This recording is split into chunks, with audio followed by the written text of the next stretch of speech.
सुप्रभात छात्रों। सभी छात्र कैसे हैं? मैं आशा करती हूँ कि आप सभी छात्र ठीक होंगे। तो आपके समक्ष एक चित्र है, तस्वीर है।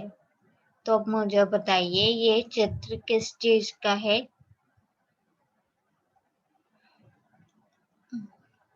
घर में रोशनी कुछ बर्ड से गई है। पापा लगता है काम से घर आ गए हैं। तो मुझे बताइए ये चित्र किसका होगा?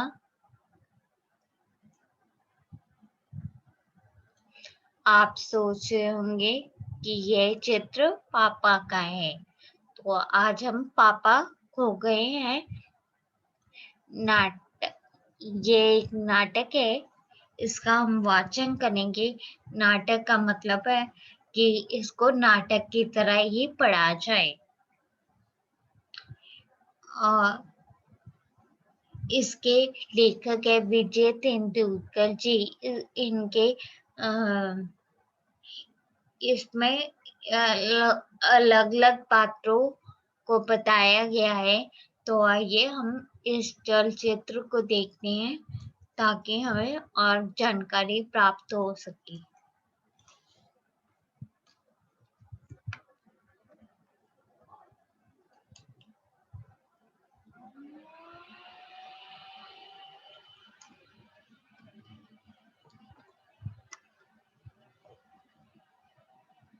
Grammarly helps you do this. It helps you rewrite full sentences to improve clarity and help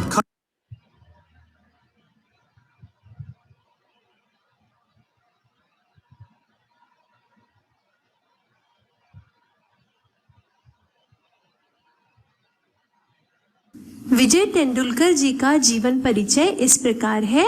विजय तेंदुलकर एक प्रसिद्ध मराठी नाटककार, लेखक, निबंधकार, फिल्म व टीवी पटकथा लेखक, राजनैतिक पत्रकार और सामाजिक टीपकार थे। विजय तेंदुलकर महाराष्ट्र के कोल्हापुर में एक ब्राह्मण परिवार में पैदा हुए। भारतीय नाट्य व साहित्य जगत में उनका उच्च स्थान रहा है। विजय जी ने मात्र 6 साल की उम्र में अपनी पहली कहानी लिखी थी। उन्होंने 11 साल की उम्र में पहला नाटक लिखा, उसमें काम किया और उसे निर्देशित भी किया। वे सिनेमा और टेलीविजन की दुनिया में पटकथा लेखक के रूप में भी पहचाने जाते हैं। 19 मई 2008 में पुणे में उन्होंने अंतिम सांस ली। उनकी प्रमुख रचनाएं इस प्रकार हैं: नाटक अजगर आणि गंधर्व, आशी पाखरे येती, एक हट्टी मुलगी, कन्यादान, कमला, गृहस्थ। उनके द्वारा लिखी गई प्रमुख एकांकियां हैं अजगर आणि गंधर्व, थीफ, पुलिस, रात्र तथा अन्य एकांकी। उपन्यास कादंबरी 1, कादंबरी 2, मसाज। उन्हें मिले पुरस्कार और सम्मान इस प्रकार से हैं: पद्म भूषण 1984 में, श्याम बेनेगल की फिल्म मंथन की पटकथा के लिए वर्ष 1977 में राष्ट्रीय पुरस्कार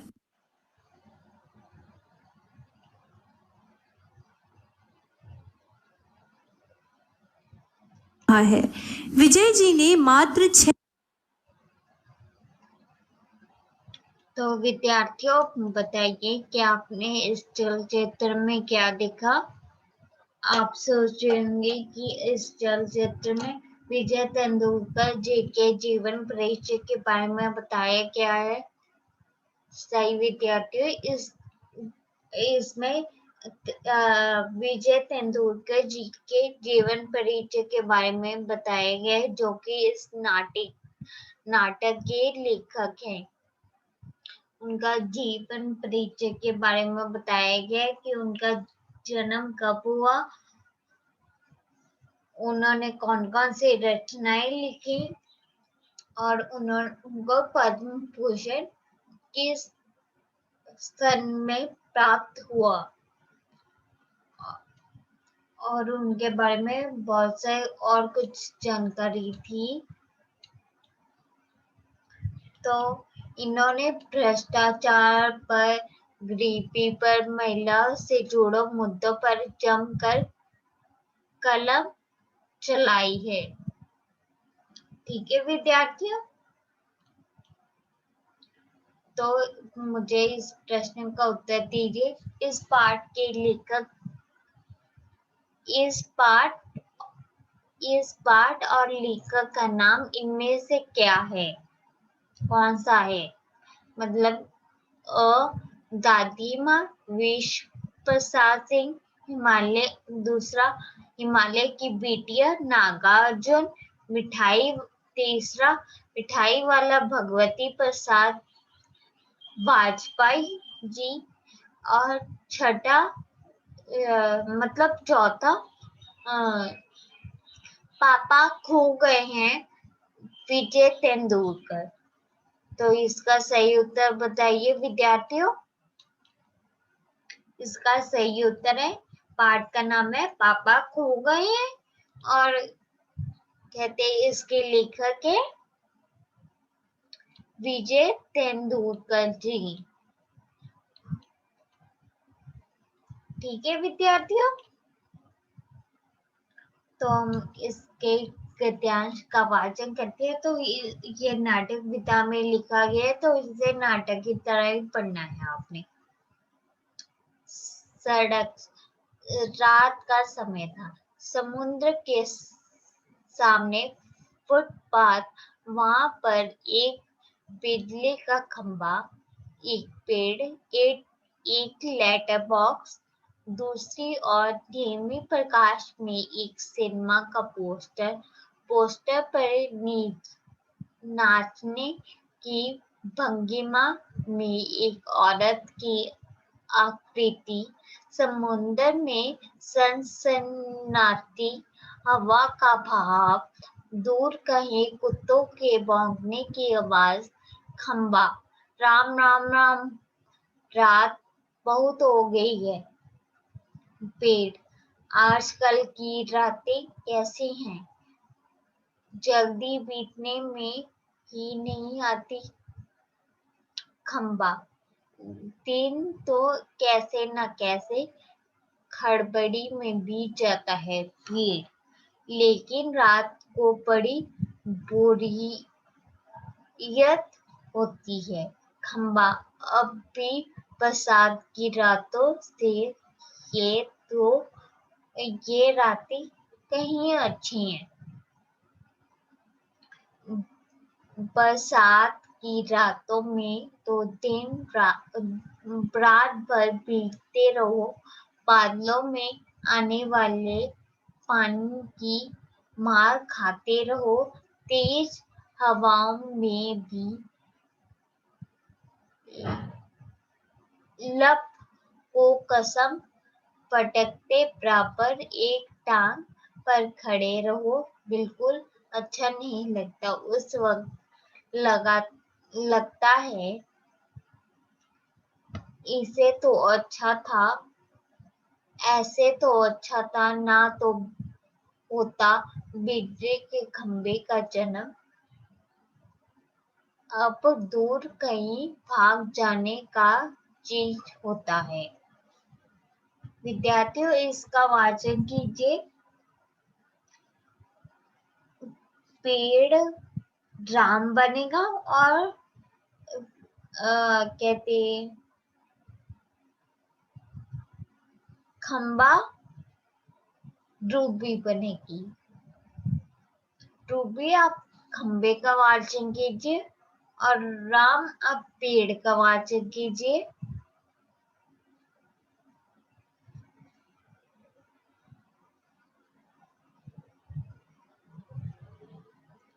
ठीक, बहुत अच्छा विद्यार्थियों।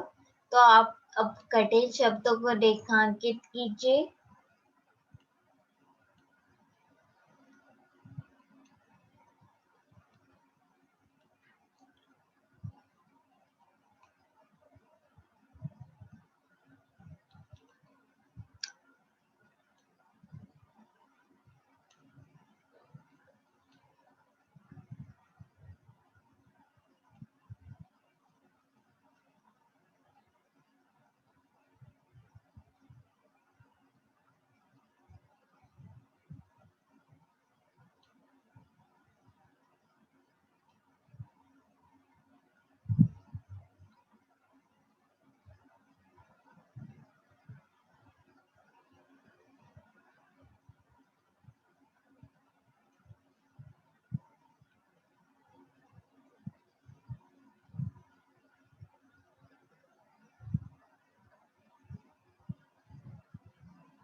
तो विद्यार्थियों इसके आपने रेखांकित तो कर दिए, अब मुझे इसके अर्थ बताइए।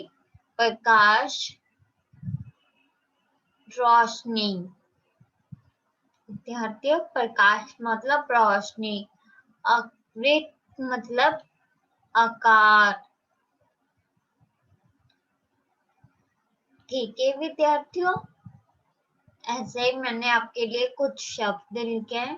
प्रकाश मतलब रोशनी, आकृत मतलब आकार, सनसनी मतलब तेजी से, हड़बड़ी मतलब जल्दी से, वक़्त मतलब समय। तो अब मुझे इसकी व्याख्या बताइए।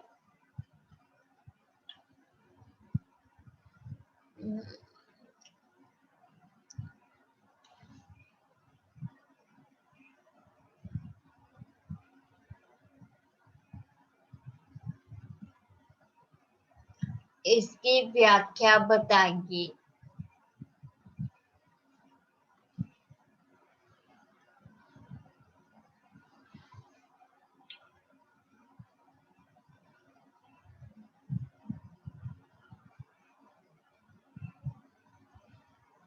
इसमें खंबा पेड़ से बातें करता है और कह रहा है कि अब तो दिन रातें बीतने को ही नहीं आती, पर पेड़ कहता है बहुत कोई बात नहीं, यह ठीक समय है।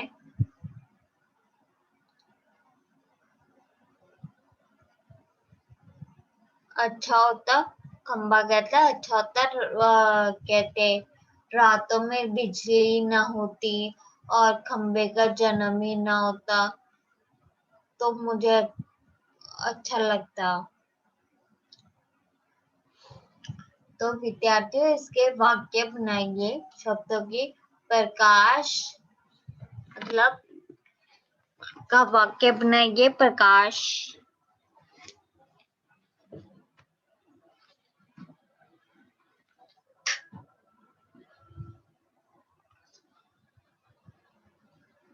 प्रकाश का वाक्य बनाइए विद्यार्थियों। प्रकाश मतलब रोशनी, इसका मतलब आज दिन घर कमरे में प्रकाश फैला हुआ है, मतलब रोशनी हुई है। आकृत,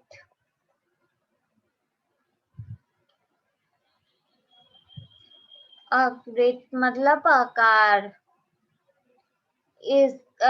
इसकी आकृति बहुत सुंदर है, मतलब इसका आकार बहुत सुंदर है।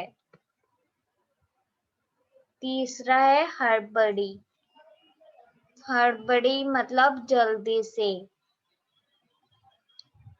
राम हड़बड़ी में अपने घर को चला गया।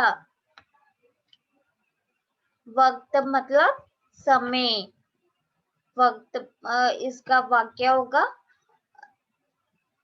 आजकल वक्त बहुत अच्छा चल रहा है। ठीक है विद्यार्थियों, तो इस प्रश्न का उत्तर दीजिए।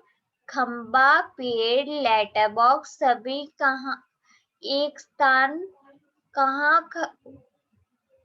सभी एक साथ कहाँ खड़े थे? विद्यालय के समीप, जंगल के समीप, समुद्र के समीप और झील के किनारे।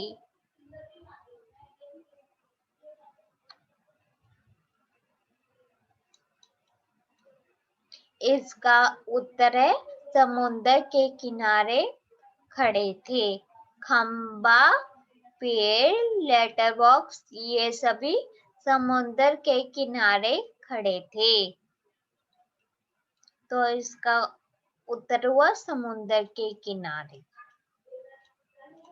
तो हम अगले गद्यांश का वाचन करते हैं। पेड़, मुझ पर एक बार रात आसमान से गड़गड़ती बिजली आकर पड़ी थी। अरे बाप रे, वो बिजली थी या आफत? याद आते ही अब भी दिल धक धक करने लगता है। और बिजली यहाँ गिरी थी, वहाँ गड्ढा कितना गहरा पड़ गया था। खंबे महाराज, अब जब कभी बारिश होती है तो तुझे उस रात की याद तो आती है? अंग थरथराने कांपने लगते हैं। खंबा, मेरी तबीयत भी लोहे की है, जो मैं बीमार नहीं पड़ता, वरना कोई भी इस तरह बारिश ठंडी धूप में खड़ा रहे तो जरूर बीमार पड़ जाएगा ना, या नहीं? कितने दिन बीत गए, कितनी रातें, लेकिन मैं बराबर इसी तरह खड़ा हूँ। 6 चौंकने कि यह नौकरी भी कोई नौकरी है। पेड़ अपने पत्तों का कोट पहनकर मुझे सर्दी, बारिश या धूप में उतनी तकलीफ नहीं होती, तो भी उससे बहुत पहले का खड़ा हूँ मैं वहाँ। तुम्हें यही मेरा जन्म हुआ, इसी जगह। तब सब कुछ कितना अलग था।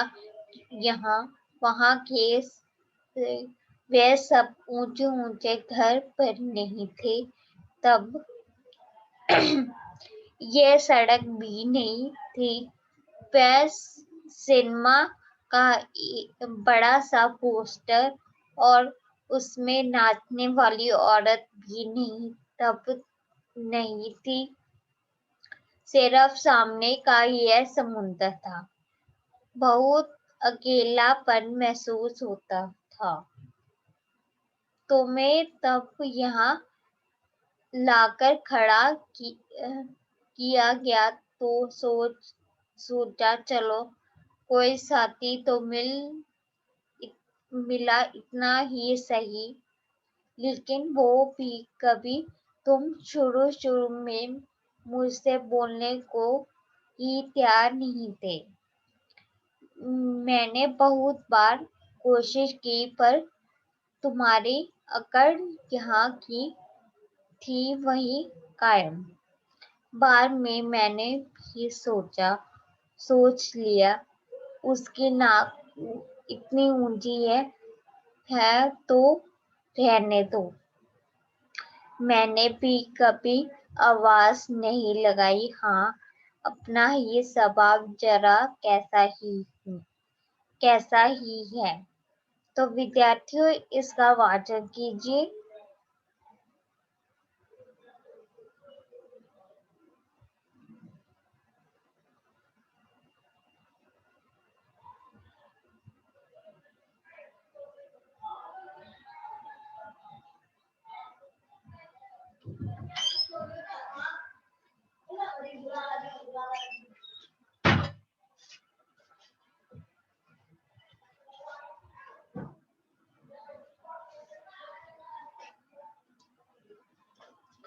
तो विद्यार्थियों में आप इस कठिन शब्दों को रेखांकित कीजिए।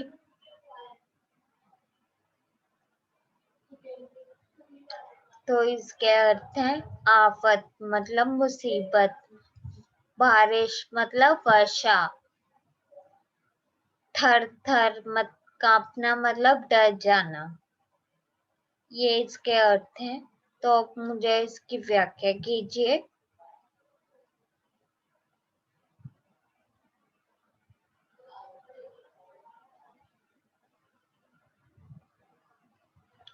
तो विद्यार्थियों, आप इसकी व्याख्या कीजिए।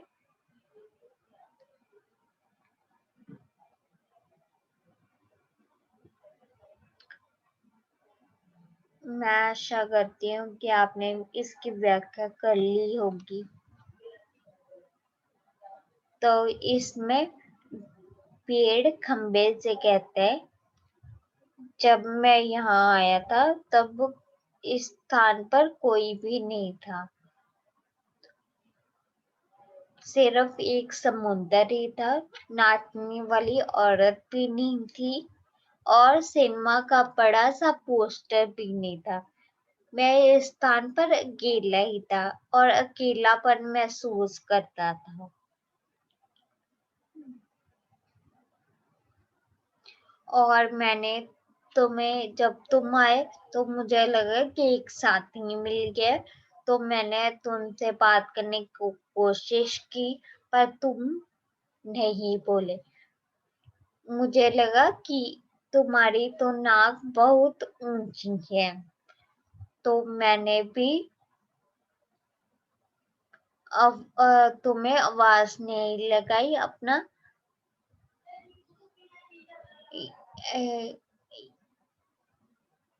अपना ही स्वभाव जरा ऐसा ही हो।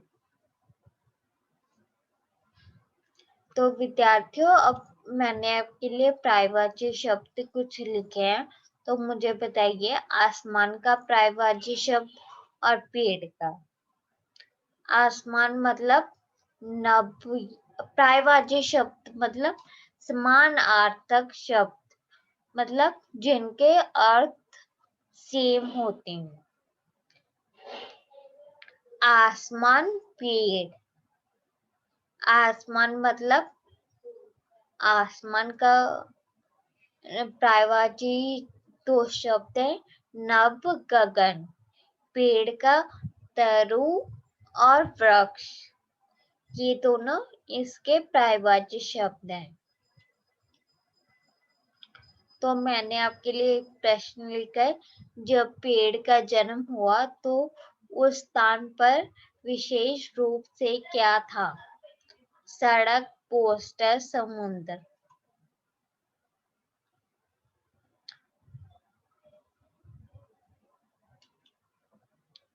जब पेड़ का जन्म हुआ तो उस स्थान पर विशेषकर समुद्र था।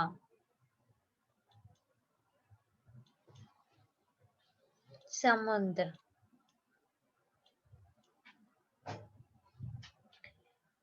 पेड़ का स्वभाव कैसा था? पेड़ का स्वभाव कैसा था, मुझे बताइए विद्यार्थियों। पेड़ का स्वभाव मिलनसार था। तो आज हमने पापा खोखले पाठ का वाचन, ये नाटक है, इसका वाचन किया। इस पाठ का नाम है पापा खो गए हैं और इसके लेखक है विजय तेंदुलकर जी। और इसमें हमने पेड़, खंबा, लेटर बॉक्स सभी कहाँ पर खड़े हैं? सभी समुद्र के किनारे पर खड़े हैं। तो इन प्रश्नों के उत्तर दीजिए। इस पाठ और लेखक का नाम बताइए। इस पाठ का नाम पापा खो गए हैं और लेखक का नाम विजय तेंदुलकर जी हैं। दूसरा प्रश्न, खंबा, पेड़, लेटर बॉक्स सभी कहाँ पर खड़े हैं? खंबा, पेड़, लेटर बॉक्स सभी एक समुद्र के किनारे पर खड़े हैं। ठीक है विद्यार्थियों, तो ये आपका गृह कार्य है, अपने घर जाके ये काम करना है। और धन्यवाद विद्यार्थियों।